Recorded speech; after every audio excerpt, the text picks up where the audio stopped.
ನಾನು ಮೊನ್ನೆ ಈಗೊಂದು ತಿಂಗಳ ಹಿಂದೆ ಮಹಾಲಿಂಗಪುರ ಪ್ರವಚನಕ್ಕೆ ಹೋಗಿದ್ದೆ. ಆ ಮಹಾಲಿಂಗಪುರ ಪ್ರವಚನಕ್ಕೆ ಹೋದಾಗ ಅಲ್ಲಿ ಒಂದು ಪಕ್ಕದ ಹಳ್ಳಿ ಚಿಮ್ಮಡ ಅಂತಿದೆ. ಆ ಊರಿಗೆ ಪಾದಯಾತ್ರಕ್ಕೆ ಹೋಗಿದ್ವಿ. ಆ ಊರಾಗ ಜಾತ್ರೆ ಮಾಡ್ತಾರೆ. ಎದರ ಜಾತ್ರೆ ಅಂದ್ರೆ ಕಿಚಡಿ ಜಾತ್ರೆ ಅಂತ ಮಾಡ್ತಾರೆ. ಒಂದೊಂದು ದಿವ್ಸಕ್ಕೆ ಸುಮಾರು 1-1.5 ಲಕ್ಷ ಜನ ಅಲ್ಲಿ ಪ್ರಸಾದ ಮಾಡ್ತಾರೆ. ಆತು 1-1.5 ಲಕ್ಷ ಜನ ಪ್ರಸಾದ ಮಾಡೋದೇನು ಭಾಳ ಅಂಥ ವಿಶೇಷರಿ, ಎಲ್ಲ ಜಾತ್ರೆಗೂ ಮಾಡ್ತಾರೆ, ಒಂದು ಸ್ವಲ್ಪ ಹೆಚ್ಚ ಕಡಿಮೆ. ಆ ಜಾತ್ರೆ ವಿಶೇಷತೆ ಏನಂದ್ರೆ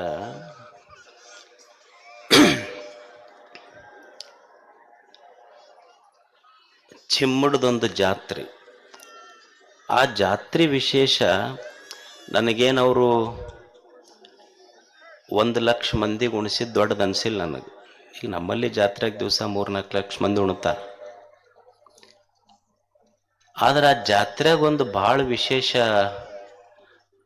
ಈಗ ಜಾತ್ರೆಗೆ ಬರ್ತಾರೆ, ಜಾತ್ರೆಗೆ ಬಂದವ್ರ ದೊಡ್ಡ ಸಮಸ್ಯೆ ಏನಂದ್ರೆ ಪಾದರಕ್ಷೆ ಸಮಸ್ಯೆ. ಅಂದ್ರೆ ಎಲ್ಲಿ ಬಿಟ್ಟೇವೋ ಎಲ್ಲಿ ಹೋಗೈತು.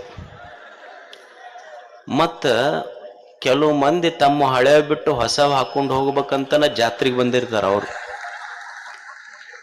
ಈ ಪೊಲೀಸರೊಳಗೆ ಎನ್ಕೌಂಟರ್ ಸ್ಪೆಷಲಿಸ್ಟ್ ಅಂತ ಇರ್ತಾರೆ, ಕೇಳಿರಿಲ್ಲ ನೀವು?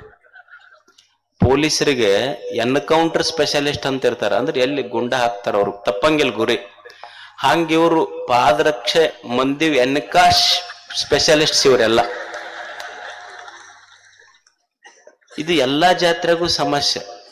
ಬಂದು ಭಕ್ತರಿಗೆ ಆ ದೇವ್ರ ಗದ್ಗಿ ಧ್ಯಾನದಕ್ಕಿಂತ ಪಾದರಕ್ಷೆ ಧ್ಯಾನನ ಭಾಳ ಆಗ್ತೈತಿ. ಪಾಪ ಹೊಸವರ ಹಾಕೊಂಡು ಬಂದಿರ್ತಾರ, ದರ್ಶನರ ಆಗ್ಬೇಕು, ಬಿಟ್ಟು ಹೋದ್ರೆ ಅವರ ಉಳಿದಿಲ್ಲ. ಎಷ್ಟೋ ಮಂದಿ ಸ್ವಾಮಿಗಳು ಬಯಸ್ಕೊಂಡಾರ ಅದರ ಸಲುವಾಗಿ. ಆದ್ರೆ ಚಿಮ್ಮಡಕ್ಕೆ ಹೋದಾಗ ಅಲ್ಲಿ ಹಿರಿಯರು ನನಗೊಂದು ಬಹಳ ವಿಶೇಷ ಹೇಳಿದ್ರು. ಅವರು ಅಜ್ಜರ ನಮ್ಮೂರಾಗೂ ಜಾತ್ರೆ ನಡೀತೈತಿ, ಜಾತ್ರೆಗೆ ಕಿಚಡಿ ಜಾತ್ರೆಗೆ ಸುತ್ತ 1-1.5 ಲಕ್ಷ. 1 ನಿಮಿಷ ಕೊಡ್ರಿ.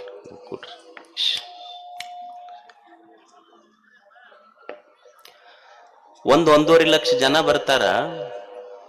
ಬಂದವ್ರು ನಮ್ಮ ಊರಿಗೆ ಬಂದವ್ರು ಪಾದರಕ್ಷೆ ಬಿಟ್ಟು ಗುಡ್ಯಾಗ ಹೋಗಿ ಬರೋದ್ರಾಗ ಪಾದರಕ್ಷೆ ಉಳಿತಿದ್ದಿದ್ದಿಲ್ಲ.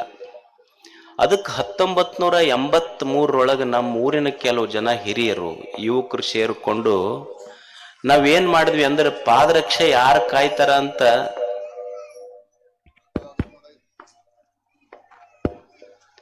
ಪಾದರಕ್ಷೆ ಯಾಕೋ ಆಗ್ತಾ ಇದೆ.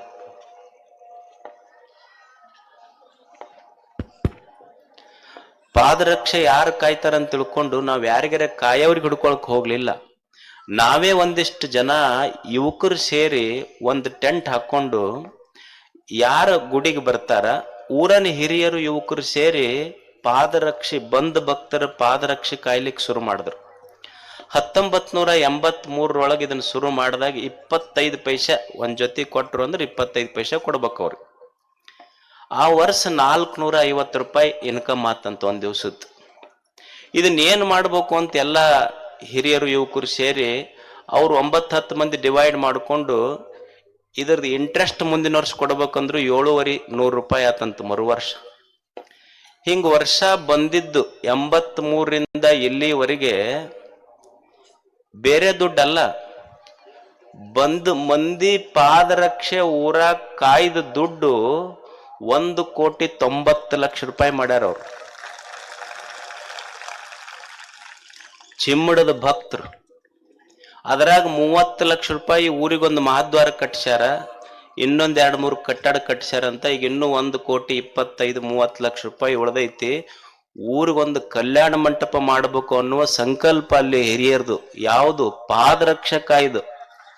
ಒಂದು ಚಪ್ಪಾಳೆ ತಟ್ರಿ ಅವ್ರಿಗೆ.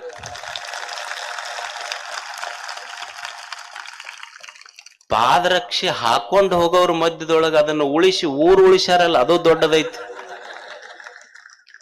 ಒಬ್ಬ ಒಬ್ಬ ಸಂತ ಬರಿತಾನ, ಇದು ಒಂದು ಭಕ್ತರ ಪಾದರಕ್ಷ ಕಾಯುವುದು ಐತಲ್ಲ, ಇದು ಒಂದು ಯೋಗ. ಇದು ಒಬ್ಬ ಸಂತ ಬರಿತಾನ, ಕೇಚಿತ್ ಜ್ಞಾನಾವಲಂಬಿನ ಕೇಚಿತ್ ಕರ್ಮಾವಲಂಬಿನ. ಭಗವಂತನೇ ಕೆಲವು ಜನ ಜ್ಞಾನದಿಂದ ನಿನ್ನ ಹತ್ತಿರಕ್ಕೆ ಬಂದರು, ಭಗವಂತನೇ ಕೆಲವು ಜನ ಕರ್ಮ ಯೋಗದಿಂದ ನಿನ್ನ ಹತ್ತಿರಕ್ಕೆ ಬಂದರು, ಕೆಲವು ಜನ ಶಿವಯೋಗದಿಂದ ನಿನ್ನ ಹತ್ತಿರಕ್ಕೆ ಬಂದರು.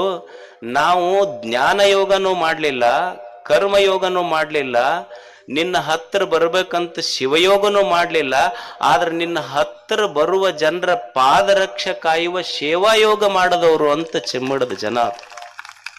ವಯಂತು ಹರಿದಾಸಾನಾಂ ಪಾದರಕ್ಷಾವಲಂಬಿನ. ಕಟ್ಟಬೇಕು ಊರೊಂದು ಇಂಥದ್ದು. ನೋಡಿ ಎಷ್ಟು ನನಗೆ ಬಹಳ ಇನ್ಸ್ಪಿರೇಷನ್ ಅನ್ನಿಸ್ತು, ಸ್ಫೂರ್ತಿ ಅನ್ನಿಸ್ತು ನನಗೆ ವೈಯಕ್ತಿಕವಾಗಿ. ಹಳ್ಳಿಗಳಲ್ಲಿ ಇಂಥ ಒಂದು ಸಣ್ಣ ಸಣ್ಣ ನೋಡಿ, ಒಂದು ಸಣ್ಣ ಐಡಿಯಾ. ನಾವು ಜಗತ್ತು ದುಡ್ಡ ಜಗತ್ತಾಳೋದಿಲ್ಲ, ಅಧಿಕಾರ ಜಗತ್ತಾಳೋದಿಲ್ಲ, ಐಡಿಯಾಸ್ ರೂಲ್ ದಿ ವರ್ಲ್ಡ್. ವಿಚಾರಗಳ ಜಗತ್ತನ್ನು ಆಳ್ತವೆ ಅನ್ನೋದಕ್ಕೆ ಇದೊಂದು ಸಣ್ಣ ಐಡಿಯಾ ಇದೆ. ಅದಕ್ಕೆ ಅಂಥ ಹಳ್ಳಿಗಳಿಗೆ ನೋಡ್ರಿ, ನಾವೆಲ್ಲ ಕೇಳ್ತಿರ್ತೀವಿ ಗುಡಿ ಎದಕ್ಕೆ ಹೆಂಗ್ ಕಟ್ಟಕತ್ತಾರ. ಇತ್ತಿತ್ಲಾಗ ಹಳ್ಳ್ಯಾಗಂತೂ ಆ ಗುಡಿ ಕಟ್ಟದ್ರ ಕೇಳಿದ್ರ ಗುಡಿಯಾಗಿನ ದೇವ್ರನ್ನ ಈ ಊರ ಬಿಟ್ಟು ಹೋಗ್ಕೇನಂತ ಹಂಗ ಕಟ್ಟಕತ್ತಾರ. ಗೊತ್ತೈತಿಲ್ಲ ನಿಮ್ಗೆ ಹೆಂಗ್ ಕಟ್ತಾರ? ಹರಾಜ್ ಮಾಡ್ತಾರ. ಏನು ನಾವ್ ಹೇಳೋದು ಬೇಡ, ನಿಮ್ಗೆ ಗೊತ್ತಾಕೈತದ. ಮಾಹಿರದಿರದ್ರಾಗ ಏನೇನೋ ಹರಾಜು ಮಾಡಿ ಬಂದ ದುಡ್ಡಿನೊಳಗೆ ಏನ್ ಹರಾಜು ಮಾಡ್ತಾರ ಅನ್ನೋದು ನಿಮ್ಗೆ ಗೊತ್ತೈತಿ. ನನ್ನ ಬಾಯಿ ಬಿಡಿಸಿ ಮತ್ ನಾಳೆ ಯೂಟ್ಯೂಬ್ನಾಗ ಅದನ್ನ ಪೇಸ್ಟು ಕಟ್ಟು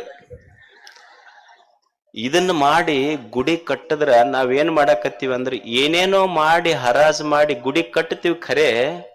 ಆದ್ರೆ ಏನಾಗೈತಿ ಅಂದ್ರ ಗುಡ್ಯಾಗ ಕಲ್ಲಿನ ದೇವರು ಕೂಡಿಸಿ ಊರಾಗಿನ ಚಲೋ ಚಲೋ ಹುಡುಗರು ದೇವರೆಲ್ಲ ಹಾಳಾಗಕತ್ತಾವ.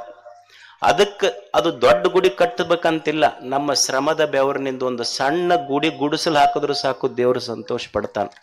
ಅದಕ್ಕೆ ಏನೇನೋ ಹರಾಜು ಮಾಡಿ ಊರಾಗ ಗುಡಿ ಕಟ್ಟುವ ಅವಶ್ಯಕತೆ ಇಲ್ಲ. ನನಗೆ ಚಿಮ್ಮಡದ ಆ ಭಕ್ತರ ಈ ಕಾರ್ಯ ಎದಕ್ಕೆ ಇಷ್ಟ ಆಯ್ತು ಅಂದ್ರ, ಊರು ಎಲ್ಲೋ ಬಂದವರು ಪಾದರಕ್ಷೆ ಕಾಯ್ದು ಆ ಊರಿನ ಅಭಿವೃದ್ಧಿ ಮಾಡಿದ್ರಲ್ಲ, ಇದು ಒಂದು ಹೊಸ ಯುಗ. ಇಂಥ ಕಾರ್ಯಗಳು ಹಳ್ಳಿಗಳಲ್ಲಿ ನಡೆದ್ರೆ ಹಳ್ಳಿಯ ಗೌರವ ಇದು. ಅದಕ್ಕೆ ನನಗೆ ಬಹಳ ಆ ಊರಿನ ಬಗ್ಗೆ ಹೆಮ್ಮೆ ಅನಿಸ್ತು, ಗೌರವ ಅನಿಸ್ತು. ಮತ್ತು ಆ ಪಾದರಕ್ಷೆ ಸೇವಾ ಮಾಡಕ್ಕ ಅವರಷ್ಟೇ ಅಲ್ಲ, ಅಲ್ಲಿ ಎಲ್ಲ ಹಿರಿಯರು, ಯುವಕರು, ಅಧಿಕಾರಿಗಳು ಸಹಿತ ಸೇರಿ ಅವತ್ತಿನ ದಿನ ಪಾದರಕ್ಷೆ ಕಾಯುವ ಒಂದು ಕೆಲಸ.